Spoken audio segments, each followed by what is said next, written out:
நீங்கள் அவன் காதில் விழும்படியாக கேட்டு பாருங்கள், அவன் கண்டிப்பாக தருவான்.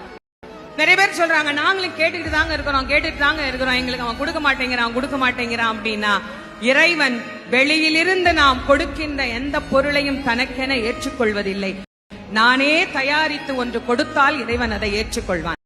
நிறைய பேர் நான் கூடையா பூ வாங்கிட்டு போறேன், நான் அப்படி அபிஷேகம் பண்றேன், இப்படி அபிஷேகம் பண்றேன், எல்லாம் வெளியிலிருந்து வந்தது தானே, நீங்களா என்ன கொடுத்தீங்க, நீங்களா அவனுக்கு என்ன கொடுத்தீங்க, அவன் கேட்பான்ல நீ என்ன கொடுத்த எனக்கு அப்படின்னு கேட்பீங்கல்ல. இல்ல இதெல்லாம் நான் தான் கொடுத்தேன்னு சொல்றதுக்கு என்ன சாட்சி? நான் காசு கொடுத்தா யார் வேணா கொடுப்பாங்க, தேங்காய் காசு கொடுத்தா வாங்கலாம், பழம் காசு கொடுத்தா வாங்கலாம், சக்கரை பொங்கல் காசு கொடுத்து செய்யலாம், இதெல்லாம் காசு கொடுத்து வர்ற பொருள்.